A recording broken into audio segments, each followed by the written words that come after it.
سورہ حج میں توحید کا بہت زیادہ بیان ہے۔ شروع میں قیامت کی ہولناکیوں کا تذکرہ تھا، پھر مشرکین نے جو نبی صلی اللہ علیہ وسلم کو حرم کی زیارت سے روکا اس کا تذکرہ تھا کہ اور بیت اللہ کی عظمت بیان کی، بیت اللہ کی عظمت کے ساتھ پھر حج کے کچھ احکام بیان کیے کہ بیت اللہ ایسی جگہ ہے جو ابراہیم علیہ السلام نے آباد کیا اور لوگوں میں حج کے لیے اعلان کیا۔ پھر اس کے بعد اللہ نے اپنی نعمتوں اور قدرتوں کو ذکر کیا، جانور کے ذبح کرنے کے احکام، جانور کے ذبح کرنے پر جو اشکالات تھے ان کے جوابات دیے، اور پھر اس سے پہلے والے رکوع میں یہ بتایا کہ اتنے واضح دلائل جب ان کے سامنے پیش کیے جاتے ہیں تو سننے کے بجائے ان کے چہروں پہ نفرت کے آثار ظاہر ہوتے ہیں۔ کیوں؟ ان کو اپنے بتوں سے محبت ہے، یہ طاغوت کو چھوڑ کر رحمان کی طرف آنا نہیں چاہتے۔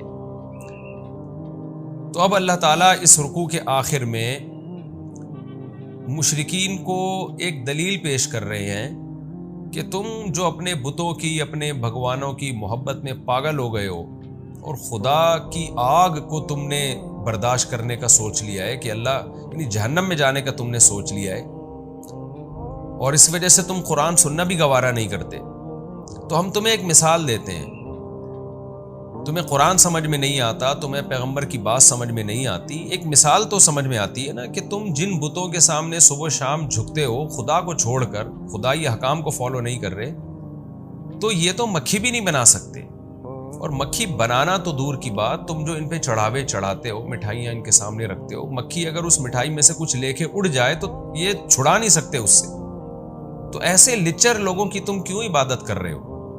تو اس کو بڑی بہترین مثال سے اللہ نے اس آیت میں بیان کیا، یا ایھا الناس، اے لوگو، ضرب مثل، ایک مثال بیان کی جاتی ہے، فاستمعوا لہ، اس مثال کو غور سے سنو۔ یہ بھی بلاغت ہے، اللہ تعالیٰ ڈائریکٹ مثال بیان کر دیتے، اور بظاہر کوئی بہت عجیب مثال بھی نہیں ہے، مکھی کی مثال دی ہے کہ مکھی بھی نہیں بنا سکتے، لیکن اس لحاظ سے عجیب ہے کہ واضح مثال ہونے کے باوجود تمہاری توجہ اس کی طرف نہیں جاتی۔ یہی ایک مثال دودھ کا دودھ اور پانی کا پانی کرنے کے لیے تیار ہے، پھر بھی آپ دیکھ لیں ہندو کیسے بتوں کے سامنے جھکے ہوئے ہیں اور لوگ کیسے پتھروں کے سامنے عبادت کرتے ہیں۔ آج بھی دنیا کا ایک بہت بڑا طبقہ ہے۔ میں تھائی لینڈ گیا تو وہاں ایک ہوٹل میں ایک مجسمہ دیکھا جو یوں کر رہا ہے نا، ایسے بلی کا مجسمہ تھا اور اس طرح سے اس نے اشارہ کیا ہوا تھا۔ تو میں نے بہت ساری جگہوں پہ یہ مجسمہ دیکھا، تو میں نے کہا یہ کیا ہے؟ انہوں نے کہا کہ یہ ان کا خیال ہے کہ جب ہم یہ مجسمہ لگاتے ہیں اور وہ یوں کر کے اشارہ کر رہا ہے نا، تو یہ اس سے یہ نیک شگون لیتے ہیں کہ اس ہوٹل میں کسٹمر بہت آئیں گے، یعنی یہ بت جو ہے نا یہ گویا لوگوں کو بلا رہا ہے تو اس کا لوگوں پہ اثر پڑے گا اور لوگ آئیں گے۔ انہوں نے کہا واہ، کیسی توہم پرستی ہے، اپنے کاروبار کو چمکانے کے لیے کس طرح کی فضول حرکتیں لوگ کر رہے ہوتے ہیں، توہم پرستی ہے۔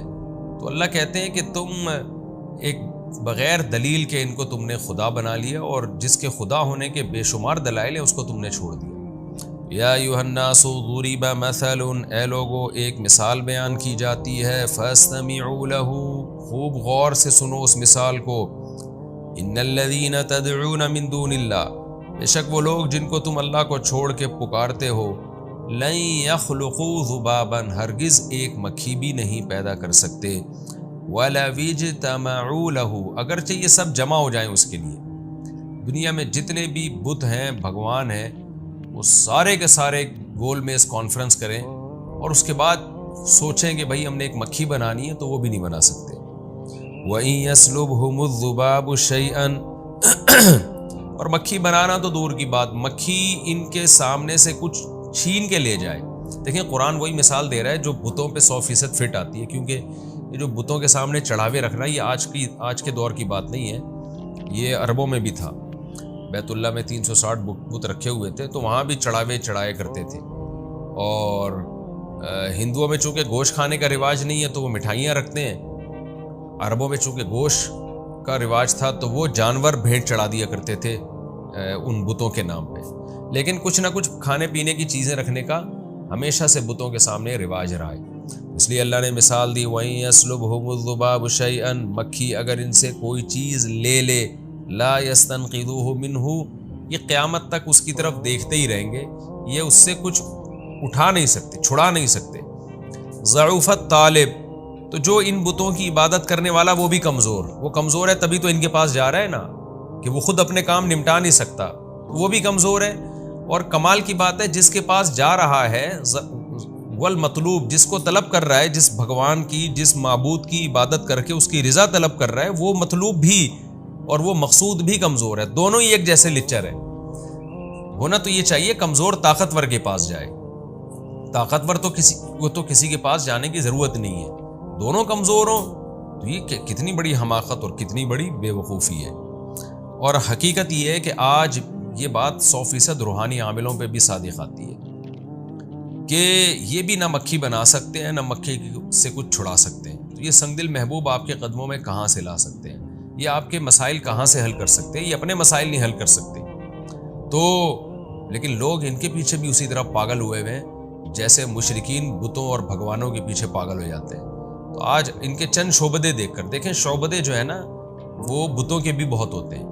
آپ ہندوستان میں ہندوؤں کے مندروں میں جائیں تو آپ کو ایسے عجیب عجیب شعبدے نظر آئیں گے، آپ کو وہ وہاں کے پنڈت بیوقوف بنائیں گے، دیکھو یہ بھگوان کر رہا ہے یہ، تو وہ نظر کے دھوکے ہوتے ہیں۔ تو اسی طرح کے چند شعبدے ہم عاملوں کے دیکھ لیتے ہیں، 2-4 وہ شعبدے دکھاتے ہیں، ہم اس سے متاثر ہونے لگتے ہیں کہ یار یہ تو اس نے بتا دیا میری جیب میں کیا رکھا ہوا ہے، اس نے بتا دیا میں نے کون سی گھڑی پہنی ہوئی ہے۔ بھائی یہ مسمرزم ہے، شعبدے ہیں، دماغ کو کیپچر کر لینا ہے، یہ چند کام یہ چیزیں سیکھ کے کی جا سکتی ہیں لیکن یہ وقتی ہوتی ہیں، اس کا کوئی تعلق نہیں ہے کہ وہ آپ کا کام بنا دے گا یا آپ کو کچھ ایسی چیزیں بتا دے گا جس سے آپ کی بگڑی بن جائے گی۔ کیوں؟ اس کی اپنے مسائل وہ حل نہیں کر پاتا، تو وہ نہ مکھی سے کچھ چھڑا سکتا ہے یہ روحانی عامل، نہ یہ اپنے مسائل حل کر سکتا ہے۔ ان کی اپنی بیویوں سے جھگڑے چل رہے ہوتے ہیں یا آپ کی بیویوں کو ایسے تعویذ دیں گے کہ وہ آپ سے محبت کرنا شروع کر دیں، تو یہ تو خود فساد پھیلانے کا ذریعہ بنتے ہیں سوسائٹی میں۔ تو وہی ہے توہم پرستی، ایک ایسی چیز ہے جس کا دنیا میں کوئی حل نہیں ہے۔ تو ہم اس کی آخر میں ایک اہم بات کر کے بس میں آگے چلتا ہوں کہ ہم ان عاملوں کی یا ان بتوں کی چند شعبدے بازیوں کو تو دیکھ رہے ہوتے ہیں، لیکن ایک بہت بڑی دلیل ہماری نظر سے اوجھل ہو رہی ہوتی ہے کہ اگر یہ کچھ کرنے کے قابل ہوتے تو یہ کچھ کیوں نہیں کر لیتے۔ یہی ہمیشہ دیکھنا چاہیے۔ ما قدر اللہ حق قدرہ، اللہ کہتے ہیں انہوں نے اللہ کی قدر نہیں کی جیسے کہ قدر کرنے کا حق ہے۔ قدر کرنے کا حق کا مطلب یہ ہے کہ تھوڑی بہت قدر تو اللہ کی مشرکین کیا کرتے تھے اور آج بھی کرتے ہیں، مانتے ہیں بھئی اللہ سے سب کچھ ہوتا ہے اور اصل تو اللہ ہی ہے۔ آج کا مشرک بھی یہی کہتا ہے، روحانی عامل بھی یہی کہتے ہیں کہ جی ہم تو نہیں کرتے، ہم تو ذریعہ بنتے ہیں، کرتا تو اللہ ہے۔ کچھ نہ کچھ قدر تو اللہ کی سبھی کرتے ہیں، لیکن اللہ کہتا ہے جیسے کرنی چاہیے ویسی نہیں کرتے۔ کیسی کرنی چاہیے کہ بھئی صرف اللہ ہی سے ہوتا ہے، اسباب سے ہٹ کے کام کرنے کی طاقت صرف اللہ کے پاس ہے۔ انسان جو کچھ کرتے ہیں وہ اسباب کے دائرے میں کرتے ہیں، سبب ہوگا تو کام ہوگا، سبب نہیں ہے تو کام نہیں ہوگا۔ کوئی ماوراء العقل یا کوئی بہت اونچی طاقتیں اللہ نے کسی کو بھی نہیں دی ہیں۔ تو جیسے آپ ہیں ویسے ہی یہ سامنے والا بھی ہے، جتنی آپ کے پاس پاور ہے سامنے والے کے پاس بھی اتنی پاور ہے، اس سے زیادہ کچھ بھی نہیں ہے، بلکہ بعض اوقات اس سامنے والا آپ سے بھی زیادہ کمزور ہوتا ہے۔ میں بار بار مثال دیتا ہوں نا کہ فالج زدہ آدمی مزار پہ جاتا ہے کہ جی وہ بابا جو ہے اندر وہ میرا دھڑ صحیح کر دیں گے، میں ان سے کہتا ہوں جس بابا کے بیچارے کے اپنے دونوں دھڑ کام نہ کر رہے ہو وہ آپ کا آدھا دھڑ کیسے صحیح کر سکتا ہے وہ فالج زدہ دھڑ۔ ما قدر اللہ حق قدرہ، اللہ کہتے ہیں انہوں نے اللہ کی قدر نہیں کی جیسے کہ قدر کرنے کا حق ہے۔ ان اللہ لقوی عزیز، بے شک اللہ تعالیٰ بہت طاقتور اور غالب ہے، تو اس لیے اپنی تمام حاجات میں صرف اور صرف اللہ کو پکارنا چاہیے۔ اللہ یصطفی من الملائکۃ رسلا ومن الناس۔ رہا یہ اشکال مشرکین پہ جب بھی اعتراض کیا جاتا نا کہ تمہارے بت جو ہے وہ تو مکھی بھی نہیں اڑا سکتے، مکھی سے چیز بھی نہیں چھین سکتے، تو فوراً وہ بجائے اس اعتراض کو ماننے کے، باطل کی عادت ہوتی ہے الٹا آپ پہ اعتراضات شروع کر دیتا ہے وہ۔ تو وہ ایک بھونڈا اعتراض کرتے تھے کہ آپ کو ہم پیغمبر کیوں مان لیں، آپ کی باتوں میں آ کے ہم اپنے معبودوں کو کیوں چھوڑ دیں، اللہ نے انسان کو کیوں پیغمبر بنایا، اللہ نے فرشتوں کو کیوں پیغمبر نہیں بنا لیا۔ تو یہ بیہودہ سوال کیا کرتے تھے، قرآن نے اس کا جواب دیا، بھئی اللہ تعالیٰ فرشتوں میں سے بھی جس کو چاہتا ہے اپنے پیغام پہنچانے کے لیے میسنجر بنا دیتا ہے، وہ من الناس اور لوگوں میں سے بھی، تو یہ اللہ کی مرضی ہے۔ کیوں؟ ان اللہ سمیع بصیر، وہ سننے والا دیکھنے والا ہے، جو سنتا بھی ہو دیکھتا بھی ہو تو اس کا علم کامل ہوتا ہے، اور جس کا علم کامل ہوتا ہے اس کو پتہ ہوتا ہے کہ کس کو نبوت دینی ہے اور کس کو نہیں دینی۔ یعلم ما بین ایدیہم وما خلفہم، اس کا علم اتنا کامل ہے کہ وہ لوگوں کا ماضی بھی جانتا ہے اور لوگوں کا مستقبل بھی جانتا ہے۔ تو یہ بھی ایک دلیل ہے کہ جس کے پاس علم کامل ہوگا اسے وہ فیصلہ کرے گا کہ کسے پیغمبر بنانا ہے اور کسے نہیں بنانا۔ اور دوسری بات، وَإِلَى اللَّهِ تُرْجَعُ الْأُمُورُ، تمام امور اللہ کی طرف لوٹتے ہیں، یعنی تمام اختیارات بھی اسی کے پاس ہیں۔ تو جو حقیقی بادشاہ ہے، یہ بھی ایک دوسری علت بیان کی جا رہی ہے کہ جو حقیقی مالک ہے وہ یہ فیصلہ کرے گا کہ کسے نبی بنانا ہے۔ تو اللہ تعالیٰ مالک بھی ہے، تمام امور اس کی طرف لوٹتے ہیں، تو وہ فیصلہ کرے گا، اور اس کا علم بھی کامل ہے، لہذا اس کا فیصلہ ٹھیک ہوگا۔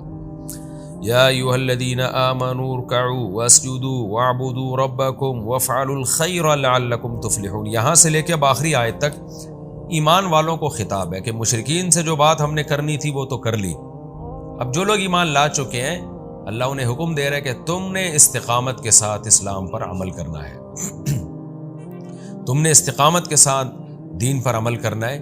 اور وہ عمل کی کیا صورت ہے؟ یا ایھا الذین آمنوا ارکعوا، اے لوگو جو ایمان لائے ہو رکوع کرو، واسجدوا اور سجدہ کرو، واعبدوا ربکم اور اپنے رب کی عبادت کرتے رہو،